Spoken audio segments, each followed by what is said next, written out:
Na-experience ko na magtrabaho sa COVID ward at kitang-kita ko ang hirap na na-experience ng mga COVID patients doon.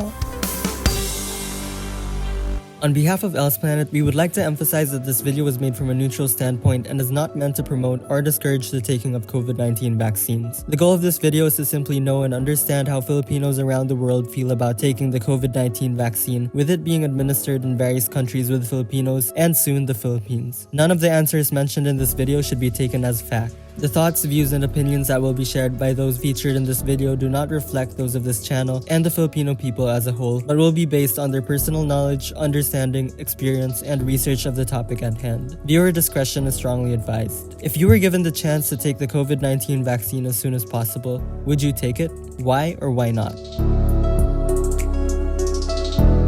Ang sagot ko ay hindi. Hindi ako magpapabakuna.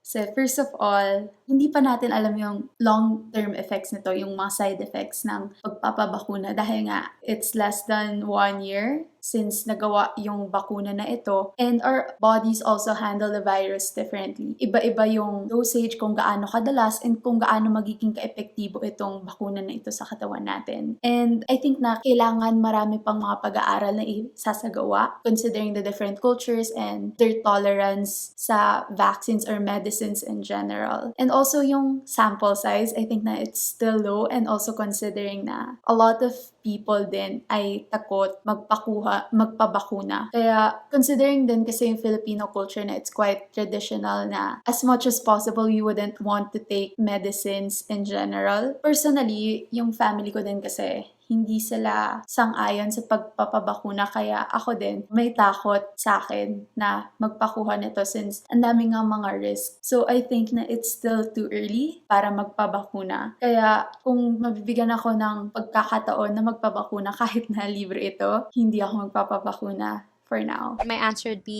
yes, given that they're credible vaccine makers. The only preferences I have are Pfizer, Moderna, and AstraZeneca. Other than these vaccines, I will not be taking them. Two main reasons as to why I want to take these vaccines is first, I think they are credible. They've already released their phase 3 trials, which affirms the effectivity rates that they are publishing online. And they have the medical community scrutinizing these journals. So I think with regards to credibility, they have that. Secondly, they are transparent with the side effects of their vaccines. So if they were to tell me that there are side effects and that these are normal, I would know with my body. At least there's enough data to know what would happen to my body in comparison to other vaccines. But if you are telling me that my only options are Sinopharm and Sinovac, I would rather wait it out. Why is this the case? First, they have not yet released their phase 3 clinical trials as of the moment I'm recording this video. And that's important to back up any of their claims of 70% effectivity rate. We cannot just trust that without the journal out in the open. But secondly, they've already released the phase 1 and 2 trials, and the results were mixed with regards to the effectivity of the vaccines. So I think that there is an inherent value in taking a vaccine, especially if there are already credible publishers. So in order to protect myself and other people, I would take the shot. I would take the vaccine, but not just yet. I like being knowledgeable of what I'm inputting into my body. I do understand the vaccine has been formulated from the previous vaccine, which was for SARS back in like late 2000s. So I do know that it wasn't formulated within a year, and like I know that it wasn't really rushed. I do understand that part, but just the fact that we're really unsure of what the side effects exactly are just kind of makes me feel iffy or like uncomfortable taking the vaccine. And I'd rather not be one of the test groups or guinea pigs to test a vaccine and find out what the side effects are the hard way. So I'd rather just wait it out, wait a couple months, and see if the side effects are worth facing or taking in order to fight this virus, coronavirus. I would take the COVID-19 vaccine as soon as possible if the chance was given to me. I feel like if we could reduce the number of cases with the vaccine, if we could lessen the chances of more transmissions, I would love to be a part of that. And I would also like to make sure that the chances of me getting COVID-19 is reduced greatly and the chances of me transmitting it to my family is reduced greatly. Also, from the research that I've seen, there aren't a lot of scientific data to back up the claims that there are lots of negative side effects. All the side effects that I've seen are similar to side effects that you would see with just a simple flu vaccine, and everyone trusts the flu vaccine. There aren't any risks that I'm afraid of with the COVID-19 vaccine compared to what other people say. I guess there are selfish reasons, of course, as to why I would love to take take the COVID-19 vaccine. I miss going out. I miss seeing my friends. I miss seeing my loved ones. I miss seeing my boyfriend. I know a lot of people during the quarantine still kind of went out with their friends, not in big groups, not in big parties. Some people do that, but I didn't. I literally went out 3 times during this whole quarantine. That was to go to the grocery or to see my grandparents. I want to be able to live life as I did normally. That's why I would take the COVID-19 vaccine if it was presented to me. Personally, if the law will not mandate me to take it, I don't think I will. Well, for one, I don't think I need it kasi hindi naman ako lumalabas, hindi ako essential worker, hindi ako frontliner. Kumbaga, I'm just at home, which means na I don't really interact with people who might contract the virus, who might have the virus. I think na if there are people who should take it, it's the essential workers and medical frontliners, the people who make society function in the middle of the pandemic. I think sila dapat. For one, there are side effects that I don't think I can live with as of the moment kasi my immune system personally is very weak.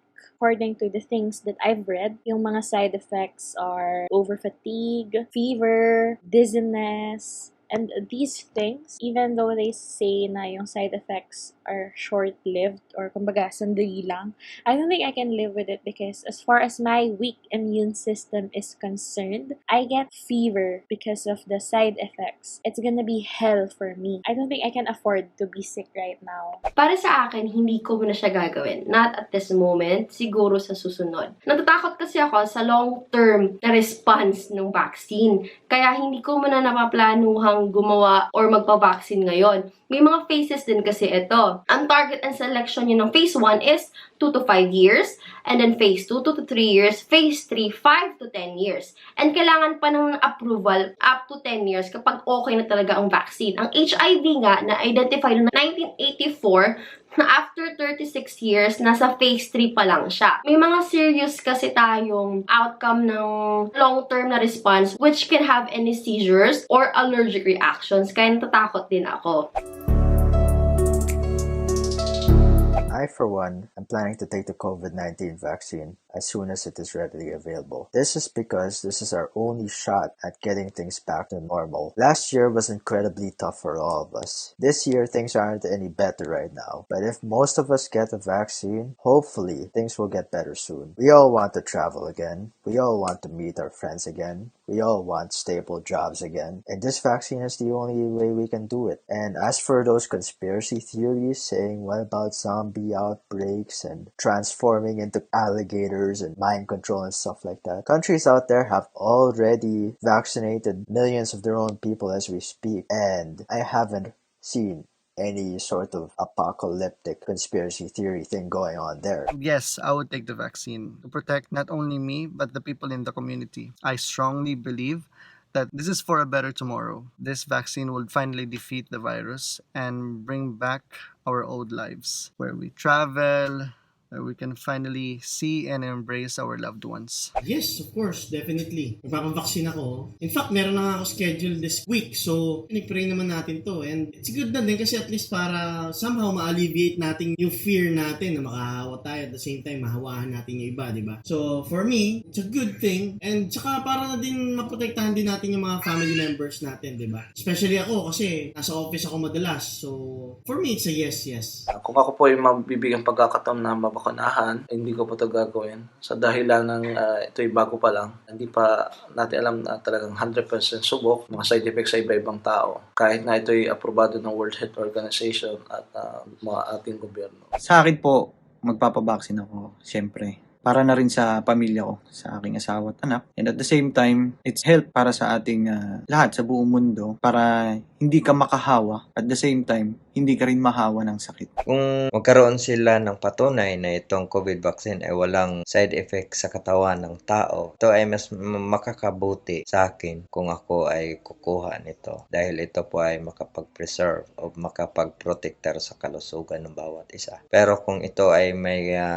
side effect na mangyayari sa katawan ng tao, hindi po ako papayag na magkaroon ng bakuna ng COVID-19. Hindi ko po muna gagawin kasi po nabalitaan ko na it's not advisable sa mga trying to get pregnant, planning to get pregnant. And at the same time, hindi rin po siya advisable sa mga may chronic illness like diabetes, kagaya ko po. Hindi ko po muna siya kukunin or gagawin. One of the reasons as well is hindi pa po kasi tayo sigurado sa effect nito sa iba't ibang tao, yung side effects niya, dahil sa bago pa lang po siya, hindi pa po lumalabas yung mga side effects niya, hindi pa siya na i-report. So, until we are 100% sure na okay na po siya and yung side effects niya is tolerable or negligible, yun po siguro yung time na magpapabakuna na rin kami.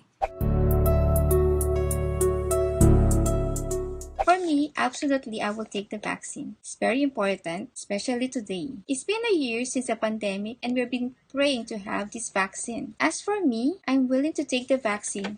It's for my protection, for my good health, and for my family, and to stop the spreading this coronavirus. It's a big relief for us, and it's time to do our part to help and make this program successful. Kung bibigyan ng pagkakataong magpa-bakuna para sa COVID-19, hindi ko po gagawin. Dahil napakaikli ng panahon ng pag-aaral na ginawa nila para itusok po sa ating katawan na hindi pa sapat ang panahon para masabing ito ay ligtas. Sa aking pananaw, ito ay dapat munang bigyan ng mahabang panahon ng pag-aaral gaya ng mga nakaraang bakuna. Ang nangyari noon sa swine flu sa Europa, marami pong namatay na bata at naging lantang gulay. Ganon din po sa Pilipinas, sa dengue, marami pong namatay at wala po silang pananagutan dahil yan po ay international law. Kung tinatanong yung kung magdi-decide ako na magpa-vaccine, actually, nagpa-vaccine na ako yung pang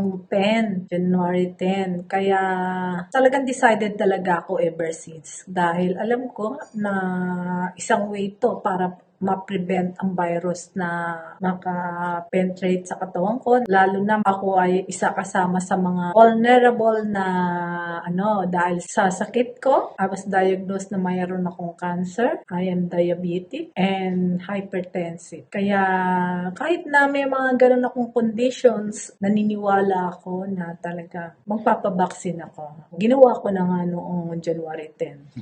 Okay. Tulad na sinabi ng aking may bahay, nagpabaksin na nga kami. Kasi for me, we are praying for this vaccine. At tapos, yun nga, naging available na itong vaccine. So, yun ang naging response namin, magpabakuna na agad. We all know ano yung naging effect nitong pandemic. I believe as well na ito yung kaparaanan ng Diyos para masugpo na o ma-put an end na dito sa itong pandemic na nangyayari. Now that we've heard the thoughts of different Filipinos on the COVID-19 vaccine, what do the professionals say?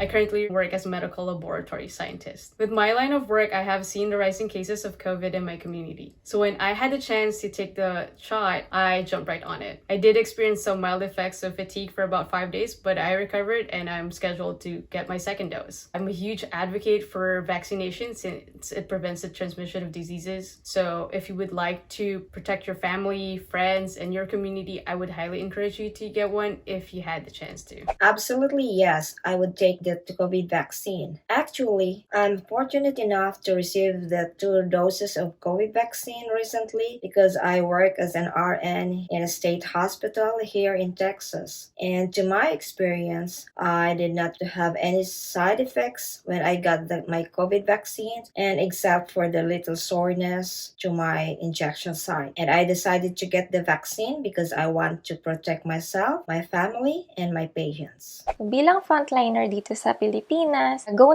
ako makareceive ng vaccine. Matagal na namin yung hinihintay. Na-experience ko na magtrabaho sa COVID ward at kitang-kita ko ang hirap na na-experience ng mga COVID patients doon. Tipong pagbangon pa lang, hinihingal na, nakakaawa pa ang mga matatanda kasi hindi sila sanay na maging mag-isa. So, hindi lang to para sa akin, pero I really encourage the people, the public na makareceive ng vaccine. Sana hindi tayo matakot sa side effects. Yung side effects kasi it's what we should believe as normal. Yun ay yung mga flu-like symptoms, pagsisipon, kung minsan sasakit yung injection site. It's a small price to pay para hindi natin maranasan yung hirap na nararanasan ng mga nakikita ko sa pasyente ko. Dahil sa ating doctors at scientists na nakadevelop ng mga bakuna, nakatulong silang ma-eradicate o mawala yung mga nakakamatay na sakit simula nung dating panahon pa. Polio, smallpox, lahat yun. Salamat sa bakuna hindi natin na-experience ngayon. Kaya sana maengganyo bibigyan nyo tayong makareceive ng COVID vaccine kasi hindi lang yun para sa atin pero para rin sa mga most vulnerable, mga high-risk groups kagaya ng ating lolo, lola, mga bata, lahat sila kailangan nating mas protektahan.